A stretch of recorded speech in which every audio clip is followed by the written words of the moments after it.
साल था 1983। जगह गुजरात का ओखा तट। अरब सागर की लहरें जैसे एक अजीब सी बेचैनी के साथ किनारे से टकरा रही थीं। वहां मौजूद भारतीय पुरातत्वविदों की टीम गोताखोरी के भारी भरकम उपकरणों के साथ बिल्कुल तैयार थी। किसी को रत्ती भर भी अंदाजा नहीं था कि अगले ही पल वे कुछ ऐसा देखने वाले हैं जो इतिहास को देखने का हमारा नजरिया ही पलट देगा। जैसे ही टीम ने नीले पानी में छलांग लगाई, गहराई में रेत और चट्टानों के बीच उन्हें कुछ बहुत ही हैरान करने वाला दिखा। विशाल पत्थर की दीवारें, बेहद बारीकी से तराशी गई बड़ी बड़ी चट्टानें। ऐसा लग रहा था मानो पूरा का पूरा एक शहर पानी के नीचे सोया हुआ है। इस विश्लेषण में हम ठीक उसी रहस्य पर से पर्दा उठाएंगे जिसने सदियों पुरानी एक कहानी को हमारे सामने एक ठोस हकीकत में बदल दिया। तो चलिए इसकी गहराइयों में उतरते हैं। देखिए, सदियों से महाभारत और रामायण जैसे महान ग्रंथों को सिर्फ मिथक या किस्से कहानियों की तरह देखा जाता रहा है ना? इन्हीं में बार बार जिक्र आता है एक बेहद भव्य नगरी का, द्वारका। कहा जाता है कि इसे खुद देवताओं ने बसाया था। लेकिन एक बहुत ही गहरा विवाद हमेशा से बना हुआ था। क्या महाभारत का ये आलीशान शहर सच में था, या फिर ये सिर्फ एक कल्पना थी जो आज अरब सागर की लहरों के नीचे दबी हुई है? और इसी सवाल का सबसे दमदार जवाब दिया भारत के जाने माने समुद्री पुरातत्वविद डॉक्टर S.R. राव ने। जब दुनिया के तमाम इतिहासकार इस बात को मानने से कतरा रहे थे, तब डॉक्टर राव का स्टैंड बिल्कुल क्लियर और अटल था। उनका ये ऐतिहासिक कथन कि वो इन प्राचीन ग्रंथों को सिर्फ धार्मिक किताबें नहीं बल्कि ऐतिहासिक दस्तावेज मानते हैं, एक बहुत बड़ा गेम चेंजर साबित हुआ। उनके इसी दृढ़ विश्वास ने एक ऐसी खोज को जन्म दिया जिसका मकसद श्री कृष्ण की उस स्वर्णिम नगरी के अस्तित्व को दुनिया के सामने लाना था। भाग एक स्वर्ण नगरी का निर्माण। अब थोड़ा पीछे चलते हैं और देखते हैं कि आखिर ये सब शुरू कैसे हुआ। मथुरा में कंस के वध के बाद जरासंध ने बौखलाहट में मथुरा पर एक या दो नहीं, पूरे 17 बार भयानक आक्रमण किए। भले ही हर बार जीत श्री कृष्ण की हुई, लेकिन अपनी प्रजा को बार बार के युद्ध से बचाने के लिए उन्होंने एक बेहद सुरक्षित और शांत जगह खोजने का फैसला किया। ग्रंथों के अनुसार उन्होंने समुद्र के देवता वरुण देव से भूमि मांगी और वरुण देव ने उन्हें समुद्र के ठीक बीचों बीच 12 योजन यानी करीब 153 किलोमीटर की जगह दी। फिर क्या था, निर्माण के देवता भगवान विश्वकर्मा ने वहां एक ऐसा पोर्ट सिटी यानी बंदरगाह शहर बसाया जो उस जमाने के हिसाब से किसी चमत्कार से कम नहीं था। एकदम सीधी सड़कें, व्यापार के लिए शानदार गोदियां और ऐसी कमाल की सिंचाई प्रणाली जो उस काल में सोची भी नहीं जा सकती थी। यह शहर पूरी तरह से एडवांस्ड और आत्मनिर्भर था। और ये बात बहुत ही शानदार तरीके से दर्शाती है कि द्वारका का स्केल कितना विशाल था। 9 लाख। भागवत पुराण बताता है कि द्वारका में 9 लाख से ज्यादा भव्य महल थे। और ये कोई आम ईंट पत्थर के महल नहीं थे। ये चंद्रकांत, हीरे, मोती, सोने और चांदी से जड़े हुए थे। सोचिए जरा, हवाओं में फूलों की महक, गलियों में घूमते मोर और बीचों बीच श्री कृष्ण का मुख्य महल। ये वास्तुकला का एक ऐसा शिखर था मानो स्वर्ग ही साक्षात जमीन पर उतर आया हो। भाग 2, श्राप और पतन। लेकिन हर चमकती चीज का एक अंत होता है, और यहां से कहानी एक बहुत ही खौफनाक मोड़ लेती है। इस महाविनाश की शुरुआत हुई एक श्राप से। महाभारत युद्ध के बाद कौरवों के नाश से टूट चुकी गांधारी ने क्रोध में श्री कृष्ण को श्राप दिया कि जैसे उनका वंश खत्म हुआ वैसे ही यदुवंश भी आपस में लड़कर मिट जाएगा। कुछ वक्त बाद कृष्ण के बेटे सांब ने ऋषियों के साथ एक भद्दा मजाक किया। उसने एक गर्भवती स्त्री का रूप बनाया। ऋषियों ने इसे अपना अपमान समझा और श्राप दिया कि सांब एक लोहे के मूसल को जन्म देगा जो उनके विनाश का कारण बनेगा। जब वो मूसल सच में सामने आया तो घबराकर उसे घिसकर समुद्र में फेंक दिया गया, जिसे एक मछली निगल गई। बाद में उसी मछली के पेट से निकले लोहे के टुकड़े से जरा नाम के एक शिकारी ने अपने लिए एक तीर बनाया।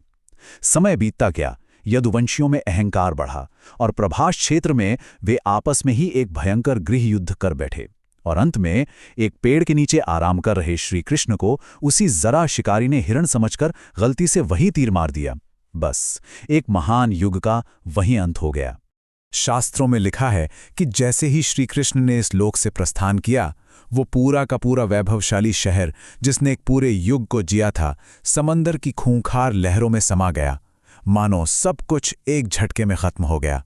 वो स्वर्णिम शहर हमेशा के लिए खामोश हो गया और समंदर की अथाह गहराइयों में एक रहस्य बनकर रह गया। भाग 3, द्वारका के जासूस। अब इस हिस्से के बारे में जो बात सबसे दिलचस्प है वो ये है कि कैसे आधुनिक दुनिया ने इस रहस्य की कड़ियां जोड़ना शुरू किया। दशकों तक द्वारका को बस आस्था से जोड़कर देखा जाता था, लेकिन 1930 के दशक में सौराष्ट्र के कुछ स्थानीय गोताखोरों और ऊपर से उड़ रहे पायलटों ने समुद्र के अंदर कुछ अजीब सी सीधी रेखाओं वाले स्ट्रक्चर देखे। फिर 1963 में भारतीय पुरातत्व सर्वेक्षण यानी ASI ने बेट द्वारका के पास खुदाई की और उन्हें बेहद प्राचीन बर्तन मिले। कहानी में एक बड़ा ट्विस्ट 1970 के दशक में आया, जब जामनगर के सरकारी रिकॉर्ड से 6वीं शताब्दी का एक ताम्रपत्र यानी कॉपर प्लेट मिला। राजा सिंधत के इस प्लेट में साफ साफ श्रीकृष्ण के निवास का जिक्र था। इन्हीं कड़ियों को एक जासूस की तरह जोड़ते हुए 1979 में डॉक्टर SR राव ने पहली बार एक फॉर्मल अंडर वाटर पुरातात्विक मिशन की शुरुआत की। महज 800 रुपए? जी हाँ, सुनकर यकीन नहीं होता ना। 1980 के दशक में भारत में अंडर वाटर आर्कियोलॉजी एकदम नई चीज़ थी।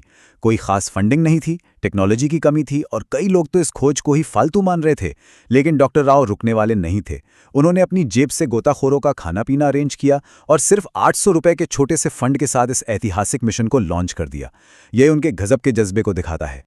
और 1983 से 1992 के बीच जो मिला वो अकल्पनीय था। 30 मीटर की गहराई में गोताखोरों को 560 मीटर लंबी पत्थर की एक विशाल दीवार मिली। ये कोई प्राकृतिक चट्टान नहीं थी, इसे इंसानों ने बनाया था। वहां 30 से ज्यादा पत्थर के खंभे और महलों की नींव मिली। सबसे अहम चीज थी 3 छेद वाले पत्थर के लंगर, जो चीख चीख कर बता रहे थे कि यहाँ एक एडवांस नेविगेशन वाला बंदरगाह था। वहां मिली टेराकोटा की मोहरें और पीतल या लोहे की कलाकृतियां एकदम उन्हीं वर्णनों से मैच कर रही थी जो हजारों साल पहले हमारे ग्रंथों में लिखे गए थे। भाग 4, सोनार, विज्ञान और समय।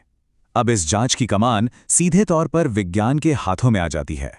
साल 2001 में ASI और national institute of ocean technology यानी NIOT ने मिलकर एक हाईटेक सर्वे शुरू किया। इस बार सिर्फ आंखों पर भरोसा नहीं किया गया, बल्कि एडवांस सोनार और सब बॉटम प्रोफाइलर्स का इस्तेमाल हुआ। इन मशीनों ने समुद्र की तलहटी को स्कैन करके 4000 स्क्वायर मीटर का एक बेहद सटीक डिजिटल मैप तैयार किया। इस मैप ने साबित कर दिया कि यह शहर किसी भी तरह से रैंडम नहीं था, बल्कि बहुत ही सोच समझकर बसाया गया था। और जब वहां से निकाली गई चीजों को कार्बन डेटिंग और थर्मल ल्यूमिनेसेंस जैसी मॉडर्न टेक्निक से जांचा गया, तो नतीजे 1500 से 3000 ईसा पूर्व के बीच के आए।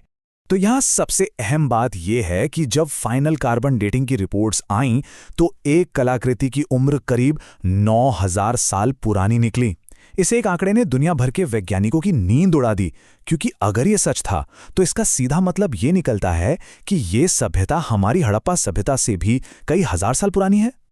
और यहाँ आकर पौराणिक कथाओं और विज्ञान का जो तालमेल दिखता है वो कमाल का है।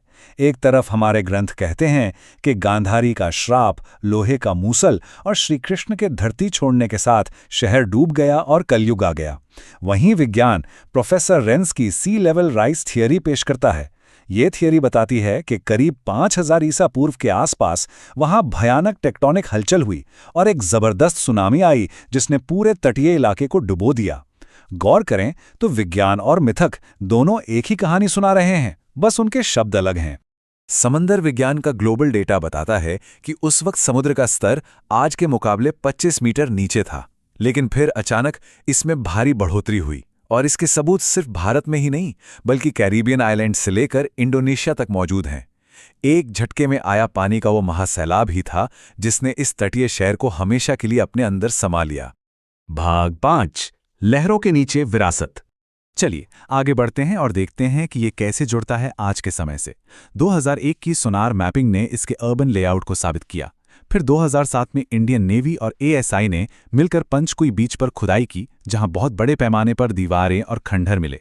और इस पूरी टाइमलाइन का एक बहुत बड़ा पल 2024 में आया, जब भारत के प्रधानमंत्री नरेंद्र मोदी ने खुद स्कूबा डाइविंग करके समंदर की गहराइयों में जाकर उन प्राचीन अवशेषों को मोरपंख अर्पित किए। यह सिर्फ एक डाइव नहीं थी, बल्कि इस डूबे हुए शहर के ऐतिहासिक और सांस्कृतिक वजन का एक बहुत बड़ा प्रमाण था। आज द्वारका 2 अलग अलग दुनियाओं में सांस ले रही है। जमीन के ऊपर ये एक ऐसा तीर्थ है जहां रोज लाखों लोग आते हैं, और लहरों के नीचे ये कृष्ण की खोई हुई नगरी है जो खामोशी से अपना इतिहास समेटे हुए है।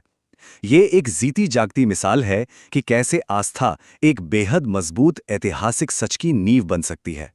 हजारों सालों का इंतजार, दशकों की वैज्ञानिक पड़ताल और समंदर का वो खामोश सन्नाटा हमें एक बहुत ही गहरे सवाल पर लाकर खड़ा कर देता है। जब एक प्राचीन आस्था हमें कोई लोकेशन देती है और जब आधुनिक विज्ञान की मशीनें ठीक उसी जगह पर एक भव्य शहर के खंडहर ढूंढ निकालती हैं, तो क्या मिथक और इतिहास सच में अलग अलग चीजें हैं, या फिर ये बस एक ही शाश्वत सत्य को बयां करने वाली दो अलग अलग भाषाएं हैं?